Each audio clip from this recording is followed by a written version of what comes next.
What's up, guys? Crazy Black 108 here, and I'm back with another video. As you guys can tell, I'm finally bringing you a performance review of the D-Rose 773 2020. So let's go ahead and get right into it.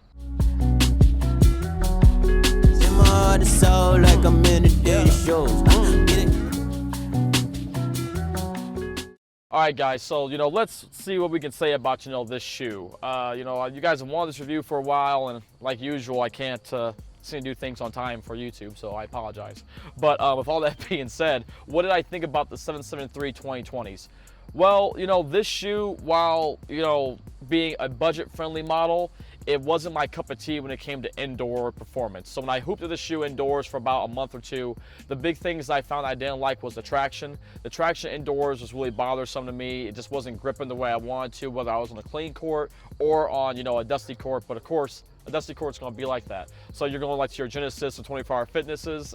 It may not really work out the way you want it to. So the thing about this shoe that I found very interesting is that when you look at the tooling for this shoe, it's pretty much the exact same tooling from the Adidas Pro Vision that came out a couple of years back now at this point. Because again, I'm late on this review. So with that being the case, this midsole and outsole traction and tooling is all the same from that shoe. And you can see that in the pictures I'll attach as well and overlay here on the screen. The real difference for this shoe comes in the upper. This upper here is not horrible. The mesh on here is soft and not super durable. So again, I did say this is a decent shoe for outdoors in terms of how it feels cushion and traction wise, but I have a feeling this is going to end up bottoming out over time, along with this along with this upper tearing on you at some point, just because of how the materials aren't super durable. However, what is nice and is in some high wear areas like here and also on this side of the shoe, they do have this fuse material that's over it that does protect it from tearing up as easily as it could. In terms of D-Rose branding on this shoe, it's very minimum. You have the D-Rose logo right here on the back, and you have Rose 773 here, and that's about it. There's nothing else on here that tells you this is a D-Rose shoe, but I mean, it's not a horrible thing. It's a team model. I mean, it's what you expect. You do have the 3 stripes here though, which is kind of cool, and I do kind of like this little booty upper construction. As you guys will see in some of the footage of when I was hooping in these, I did wear these with my Adidas Speedwrap ankle braces.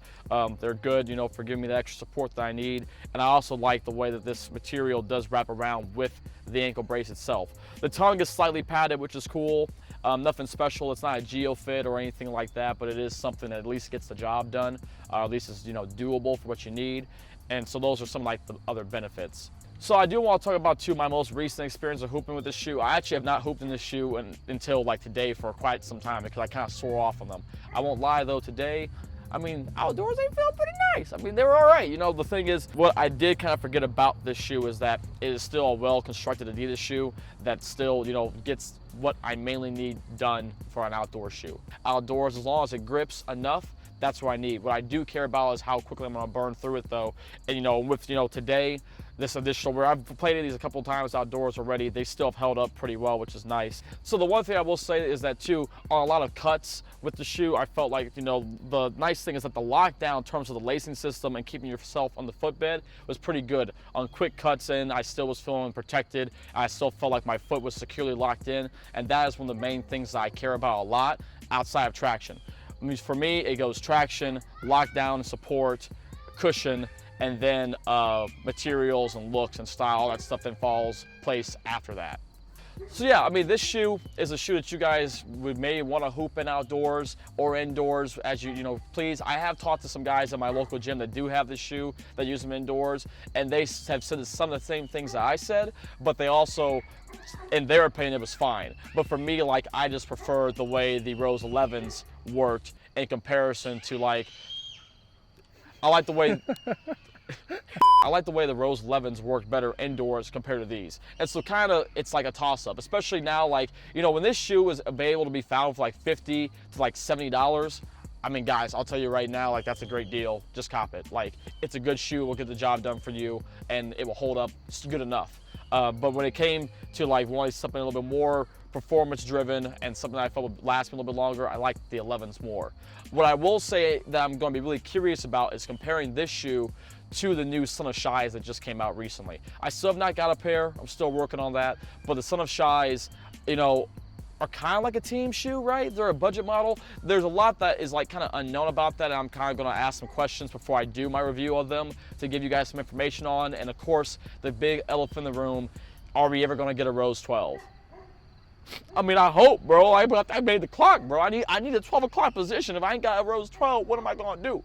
So yeah, I mean, with all that stuff being the case, guys, those are the questions that really power my mind. But to wrap it up about the Rose 773 2020s, I think they're all right, guys. Like, again, if you can get a shoe for a really cheap, affordable price, I say, hey, they're not too bad. Go ahead, cop a pair.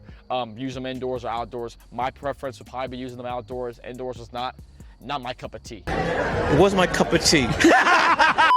But again, that's just my opinion. So, that's pretty much all she wrote, guys. If you guys do have any more questions, leave them down in the comment section below. I'll be happy to answer them for you, or over on Instagram. And thank you guys for your patience as always. And thank you to my man Ryan for coming out and filming for me as well today too. Yeah. I really appreciate you, brother. And guys, yeah, let me know what you think down in the comments. Like, comment, share, subscribe, all that great stuff. All that stuff that I need so I can keep doing these things, man. Because I don't know, dog. Like, it'd be hard out here sometimes, y'all. But until next time, guys, peace. I'll see you around later.